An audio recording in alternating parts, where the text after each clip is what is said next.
I'm Caitlin Church. Hi, I'm Maddie Johnson. And today we'll be discussing moral courage in accounting and why it is important specifically for your company. To begin, we're going to be talking about a few different things. The first is, what is moral courage? The second being, why moral courage in our company? And finally, we'll talk about why me. Why it is important to you, why it's important to me, but especially why it's important to our company. To begin, we're going to discuss what moral courage should mean for your company. And only you can define what it should mean for your company, but we're here to tell you why it is so important. Moral courage is a thing that sets us apart from other people. It's a thing that keeps us honest, that makes us trustworthy, that helps us trust each other, our coworkers, our employees in so many different ways.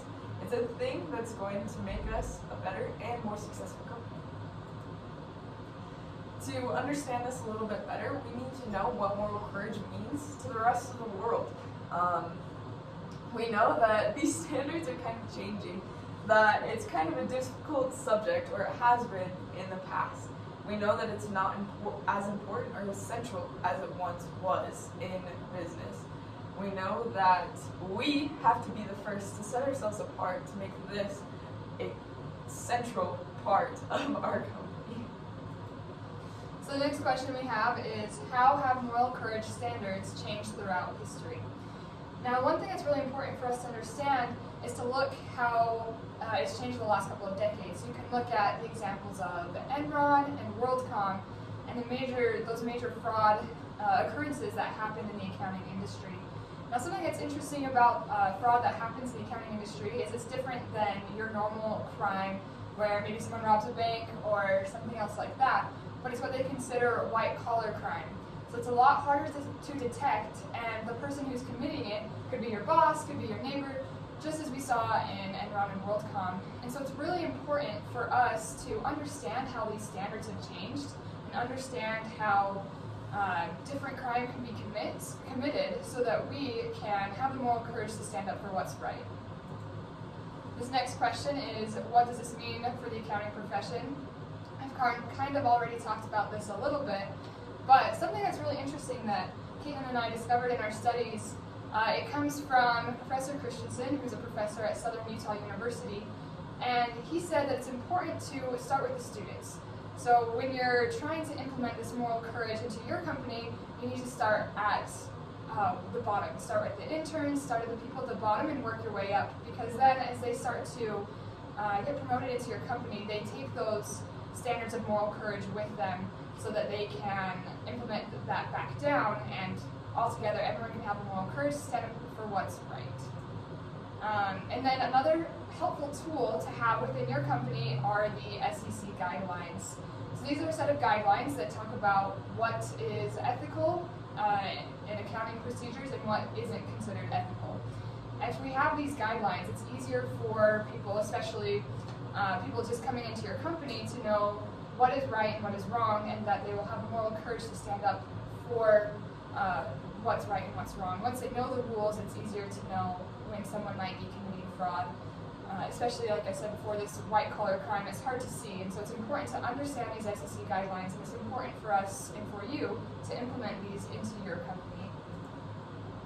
So the next thing we want to talk about is the fraud triangle. The fraud triangle has 3 points: opportunity, incentive, and rationalization. And Caitlin's going to talk a little bit more about the fraud triangle and why that's important for you to understand. So, the fraud triangle is important for us to understand because when we take out this temptation to commit fraud, we're able to see a culture of more morally ethical people and employees within our company. Why this is so important is we have to eliminate at least 2 of these things to eliminate fraud, or at least the temptation of fraud within our company. We have to eliminate either opportunity and incentive, or opportunity and rationalization, or rationalization and incentive. And then this helps our employees. It kind of just eliminates the hard choice of whether or not they need to be morally courageous in an opportunity or not.